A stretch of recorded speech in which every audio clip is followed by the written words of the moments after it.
J'espère que vous allez bien, j'espère que vous vous portez bien. Un fait, un événement, qui est plus qu'un fait, un événement inédit pour moi. Il n'était pas du tout attendu. Je ne pensais pas que cet événement allait vraiment se produire. C'est déroulé dans l'indifférence générale de certains observateurs algériens. Et la presse algérienne, bon, la presse algérienne, elle est domestiquée, elle est soumise aujourd'hui, elle n'a plus aucune liberté d'expression, plus aucune liberté d'entreprendre, plus aucune liberté ou un droit, même pas un droit à une certaine marge de manœuvre, n'a même pas commenté comme il se doit cet événement qui quand même a dévoilé des incohérences, des contradictions, il y a un rétropédalage, un véritable rétropédalage de la position officielle de l'État algérien. Cet événement s'est déroulé le 8 février 2025. Il y a de cela hier. Hier, le chef de la diplomatie algérienne, Ahmed Attaf, a été reçu en Syrie. Il est parti à Damas. En Damas, les photos parlent d'elles-mêmes. Il a été même reçu par le fameux Ahmed Hussein al-Shara, qui est le président par intérim de la République arabe syrienne en ce moment, qui a été désigné président par l'intérim de la Syrie au lendemain de la chute du régime de Bachar al-Assad au début du mois de décembre 2024. La photo est chaleureuse. On nous apprend, le ministère des Affaires étrangères algérien nous apprend que M. Ahmed Attaf a remis au président syrien une lettre du président de la République Abdelmadjid Tebboune, dans laquelle Abdelmadjid Tebboune lui transmet ses salutations fraternelles, lui renouvelle ses félicitations et ses vœux de succès dans l'accomplissement de ses hautes fonctions dans cette étape charnière de l'histoire de la Syrie pays frère. La diplomatie algérienne, le ministère algérien des Affaires étrangères a noté également dans une communication publique diffusée massivement par l'APS, l'agence de presse du gouvernement algérien, que l'Algérie, elle est prête d'examiner avec la Syrie pas de Bachar al-Assad, la Syrie de Hayat Tahrir al-Sham, Ahmed Hussein al-Shara, de ces nouvelles autorités de transition. Elle est prête à examiner avec la Syrie les perspectives de renforcement des relations de fraternité, de solidarité, de coopération entre les deux pays, les peuples frères, à la lumière des liens historiques enracinés qui les unissent. Magnifique. C'était hier, le 8 février 2025. Suivez bien avec moi les événements. Vous allez comprendre de quoi je veux parler. Plus tard, une autre déclaration a été rendue publique par le ministère algérien des Affaires étrangères, dans laquelle le ministre des Affaires étrangères, donc Ahmed Attaf, a rencontré, après avoir rencontré le président par l'intérim de la Syrie, a rencontré ensuite son homologue direct, l'actuel ministre syrien des Affaires étrangères du gouvernement de transition, M. Ahmed Hassan al-Shaybani, et au cours d'une conférence de presse, au cours d'une déclaration publique plutôt, il a dit que l'Algérie, elle est disposée à se tenir aux côtés de la nouvelle Syrie, parce que la Syrie d'aujourd'hui, c'est pas la Syrie de Bachar al-Assad, en cette étape délicate et charnière de son histoire. C'est « Je suis venu », Ahmed Attaf, qui déclare lui-même, le chef de la diplomatie algérienne, « Je suis venu en qualité d'envoyé spécial du président de la République Abdelmadjid Tebboune, chargé de 3 missions. » C'est lui qui parle, à Damas. Dont la première consiste à exprimer, au nom du président de la République Abdelmadjid Tebboune, la pleine disposition de l'Algérie à se tenir aux côtés de nos frères en Syrie, en cette période délicate et charnière de leur histoire, pour leur apporter l'aide nécessaire dans tout domaine, qu'ils jugeront utile, afin de permettre au peuple syrien frère de gagner les paris, relever les défis et réaliser les aspirations légitimes qu'il trace pour ce pays frère dans l'avenir. La deuxième mission de l'Algérie serait en tant que membre non permanent du Conseil de sécurité, l'Algérie d'Abdelmadjid Tebboune s'est engagée auprès de la nouvelle Syrie par la série post-Bachar al-Assad, de faire part de son profond attachement à mettre l'Algérie en sa qualité de membre arabe du Conseil de sécurité au service des aspirations de la Syrie, pour la réussite de la période de transition de la reconstruction institutionnelle, constitutionnelle et juridique de la nouvelle Syrie. C'est une déclaration d'amour extraordinaire pour la Syrie que le régime algérien vient de faire. Les autorités algériennes ont fait une déclaration d'amour, de fraternité, ont tendu la main à la Syrie post-Bachar al-Assad, à la Syrie de Hayat Tahrir al-Sham, à la Syrie des islamistes et des terroristes.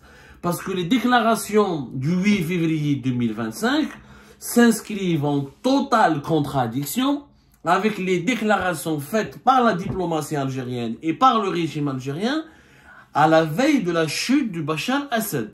Il faut savoir que l'Algérie a été l'un des rares pays au monde, le régime algérien, je ne vais pas parler de l'Algérie, le régime algérien a été l'un des rares pays au monde, l'un des rares systèmes politiques au monde, l'un des rares régimes politiques au monde, qui a continué à soutenir Bachar al-Assad jusqu'à la dernière minute.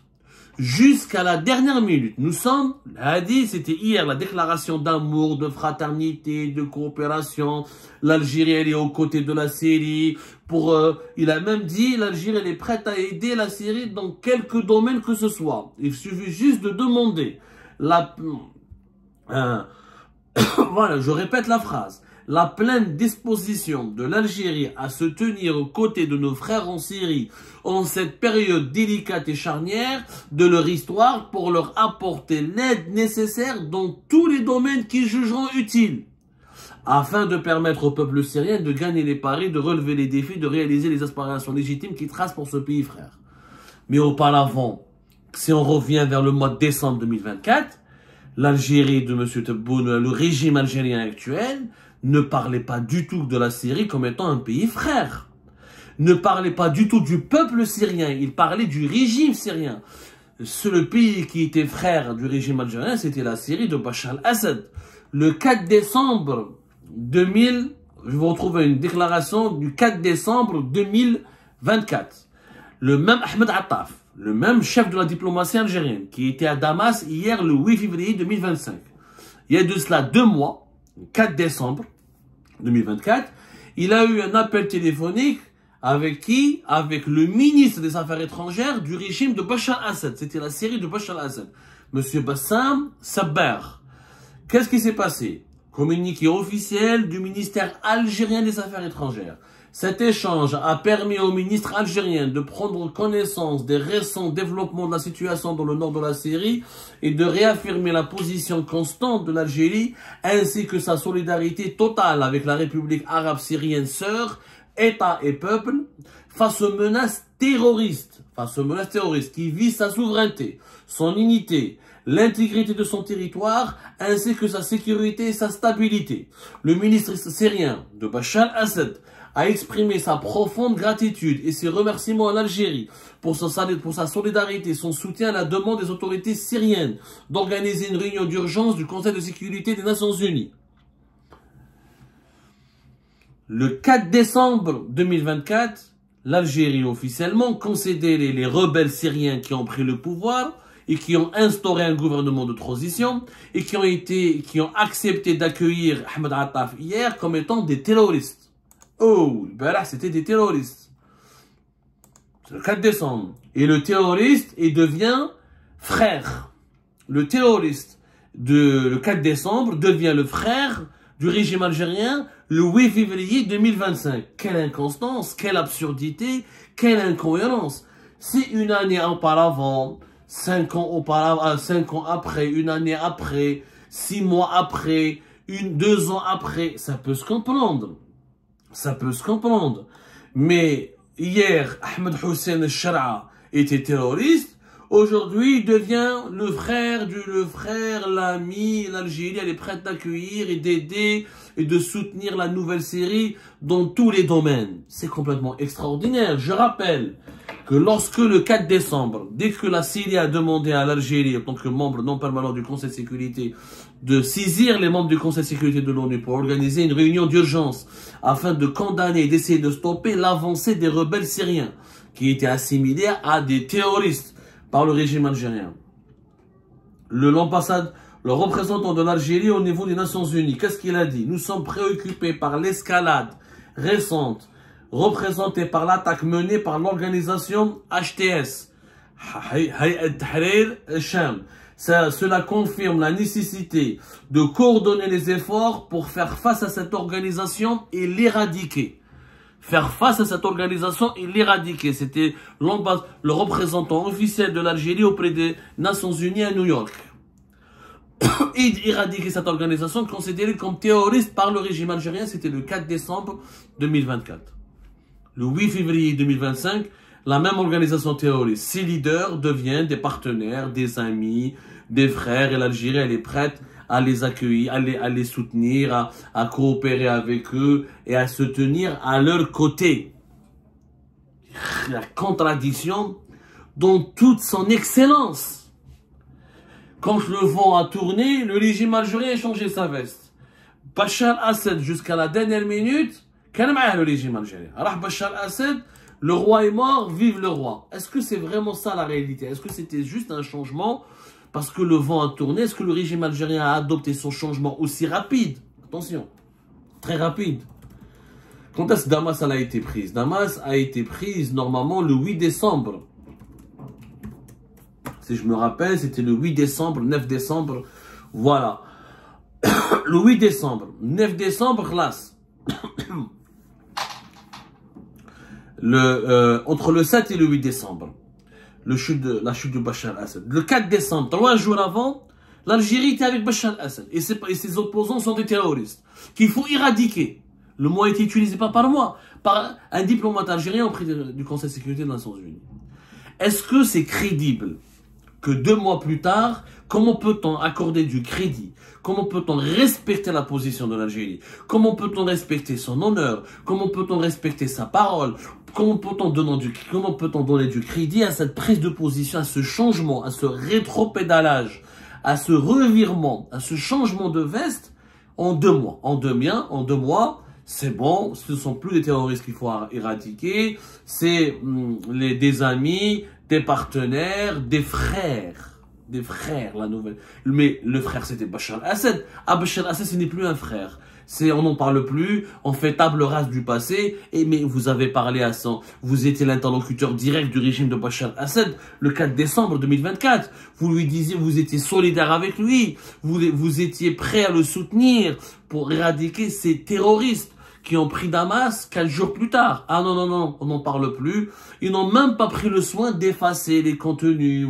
Le ministère des Affaires étrangères, vous allez sur son site internet, ça trale le résumé de la communication téléphonique entre lui et, comment on appelle ça, et le représentant, entre lui et l'ancien ministre, et le chef de la diplomatie de Bachar Assad.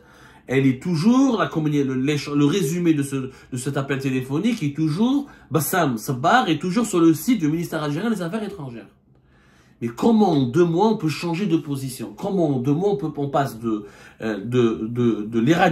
l'appel à éradiquer des terroristes à une coopération fraternelle entière, à une solidarité totale avec ces anciens terroristes qu'on voulait éradiquer le 4 décembre 2024? En réalité, c'est la Turquie qui a demandé au régime algérien de revoir sa position, de revoir sa copie et de se rapprocher de Damas, de se rapprocher de la nouvelle Syrie et de se rapprocher des nouveaux dirigeants syriens qui étaient considérés par le régime algérien jusqu'à la veille de la chute de Damas comme étant des terroristes dangereux. Effectivement, le 8 février, Ahmed Attaf était à Damas, mais le 5 février 2025, soit 3 jours avant, Ahmed Attaf s'est entretenu au téléphone avec le chef de la diplomatie turque, M. Hakan Fidan. L'entretien, il y a eu un entretien téléphonique qui a permis, soi-disant, d'aborder le partenariat algéro-turc en prévision de la tenue de la 3e session de la commission mixte de planification. Mais le communiqué du ministère algérien des Affaires étrangères confirme que les 2 hommes, Ahmed Attaf et M. Hakan Fidan, qui je rappelle était l'ancien patron des services secrets turcs, c'est pas n'importe qui, c'est un homme extrêmement redoutable, je dis bien extrêmement redoutable, en Turquie. C'est la colonne vertébrale, pour ne pas dire l'un des cerveaux du régime turc. Il était le directeur de l'Organisation nationale du renseignement des services secrets turcs de 2015 à 2023. Et c'est lui qui est devenu le chef de la diplomatie turque depuis le 3 juin 2023. C'est quand même curieux que 3 jours auparavant, Ahmed Attaf parle à son homologue turc et 3 jours plus tard, cette communication, Ahmed Attaf est à Damas, qui est le partenaire, qui est le bailleur de fonds, qui est le premier soutien, qui est le premier protecteur des nouvelles autorités syriennes ou de HTS, c'est la Turquie et le Qatar, mais la Turquie d'abord. La grippe continue de m'assommer. C'est la Turquie qui a armé les milices de HTS avec des financements qataris, mais turcs aussi, des entraînements turcs, de la logistique turque, de la stratégie turque, la planification était turque. Le renversement de Bachar al-Assad et relève d'abord du mérite et de l'ingérence et de l'intervention et de la participation directe de la Turquie. C'était le régime algérien qui était du côté de Bachar al-Assad, alors que la Turquie était contre lui. En 2 mois, la position algérienne change radicalement. Mais s'il y avait au moins un changement progressif, un petit communiqué où l'Algérie soutient le processus de transition en Syrie, où là, un ambassadeur algérien va à Damas et rencontre indirectement, s'il y avait au moins des contacts informels, indirects, pour amorcer un processus de normalisation des relations. Non, même pas en 2 mois, on envoie notre chef de la diplomatie, une lettre de Abdelmajid Tebboune et des promesses d'aide, de soutien, de coopération, et on est à vos côtés. Alors qu'il y a 2 mois de cela, on vous considère comme des terroristes. C'est la Turquie, encore une fois, qui démontre qu'elle a une influence extraordinaire sur le régime actuel. C'est les Turcs qui ont convaincu, qui ont exercé des pressions sur les dirigeants algériens pour les convaincre de se rapprocher de Damas, d'oublier que les nouveaux dirigeants de Damas et de la Syrie étaient des terroristes, étaient classés comme des terroristes par l'Algérie. Ils ont demandé à l'Algérie de faire des concessions importantes, quitte à se compromettre, quitte à se discréditer, quitte même à se déshonorer. Parce que en 2 mois, les personnes, les individus qui étaient considérés par l'Algérie comme des terroristes deviennent des partenaires, des amis et des frères, c'est du déshonneur. Si un terroriste, tu le considères comme un frère au bout de 2 mois, c'est du déshonneur. L'Algérie s'est trompée, ok. Tu vas pas reconnaître ton erreur, t'es un État souverain, t'es pas n'importe quoi, t'es l'Algérie, t'es un membre du Conseil de sécurité de l'ONU, non permanent, t'es un pays important dans la région. Tu ne vas pas quand même te discréditer de la sorte, ni te rabaisser pour t'excuser auprès des anciens terroristes que tu classais, des anciens activistes que tu considérais comme terroristes, de façon aussi rapide, avec une facilité aussi déconcertante. Prends ton temps. Évalue comment la Syrie va évoluer. Belek, ça va tourner mal. Peut-être ça va tourner mal dans les jours, dans les semaines à venir, ou dans les mois à venir, et l'Algérie aura raison. Comme ça, l'Algérie va dire, ah, bon, je vous avais prévenu, c'était des terroristes, ils n'avaient pas de légitimité. Peut-être que la Syrie, la guerre va te relancer. Peut-être qu'elle va devenir un émirat islamiste. Peut-être qu'elle va devenir un soutien, une base arrière pour les groupes terroristes. On ne sait jamais comment ça va se passer. Laissez le temps évoluer. Laissez-la. La Syrie, c'est loin. On n'a pas d'intérêt stratégique important. On a une communauté algérienne, historique en Syrie. On aurait pu établir des rapports formels et les moins profonds possibles, juste pour préserver les intérêts des Syriens d'origine algérienne ou des Algéro-Syriens. Des contacts informels, en attendant de voir comment la situation allait évoluer. Mais changer rapidement, s'aligner sur la Turquie, c'est un alignement de l'Algérie. Parce que nos amis turcs nous demandent de soutenir leurs pions en Syrie, de soutenir leurs alliés en Syrie, et ben le régime algérien s'est aligné totalement. En quelques jours, négociation avec la Turquie, ok, on envoie notre chef de la diplomatie. Qu'est-ce qu'on avait à gagner? Rien. À l'exception du discrédit et du déshonneur. Parce que le monde entier n'a pas oublié la position algérienne extrêmement favorable à Bachar el-Assad. Le monde entier s'est tracé, les déclarations sont là, les entretiens sont là, les prises de position du régime algérien ont été enregistrées, notées et conservées. C'est pas en 2 mois que tu vas changer de position. En 2 mois, c'est confirmer que tu n'es pas stable, que tu n'es pas sincère, que tu n'as pas de principe, que tu n'as pas de valeur, et que tu navigues au gré, voilà, tu changes de position selon la force du vent. Ce n'est pas sérieux. Moi, je ne comprends pas pourquoi on est en train de suivre la Turquie dans tous ces aveuglements. Nous sommes un État souverain. Nous reprochons à la France le fait qu'elle ne nous respecte pas. Et on attaque la France et on veut forcer la France à nous respecter, alors que nous avons une Turquie d'Erdogan qui se permet de nous dicter nos choix, qui exerce des pressions, qui a une certaine emprise malsaine sur nos dirigeants et sur nos institutions et qui nous oblige à s'aligner sur certaines de ces positions dans des dossiers extrêmement sensibles. Les relations avec les autorités de transition en Syrie, c'est sensible. On aurait pu prendre notre temps, il faut assumer ses choix. Le régime algérien a fait le choix de soutenir Bachar el-Assad jusqu'au bout. Tu ne peux pas ne pas assumer ses conséquences. Quand on fait un mauvais choix, il y a des conséquences. Les conséquences auraient dicté que l'Algérie prenne maintenant la température, essaye de se rattraper, de rectifier le tir petit à petit. Mais pas de façon si brutale. Un tel revirement, ça discrédite l'Algérie, ça la déshonore, ça fait de l'Algérie un pays qui n'est pas sérieux. Et juste 3 jours après une communication, après un entretien avec l'ancien patron des services secrets turcs, ça veut dire quoi? Ça veut dire que la Turquie est à l'origine de la manœuvre. C'est la Turquie qui a poussé le régime algérien à se réconcilier, à se rapprocher avec Damas. Et à ne plus considérer ses dirigeants comme des terroristes. Et à venir jusqu'à Damas, à leur serrer la main, à leur adresser une lettre et à leur faire une déclaration d'amour. C'est indigne de l'histoire de l'Algérie. C'est l'Algérie qui était une puissance régionale, respectée et respectable, n'aurait jamais fait preuve d'autant d'incohérence, d'autant de légèreté dans le traitement d'un dossier aussi sensible que le processus de transition actuel en Syrie.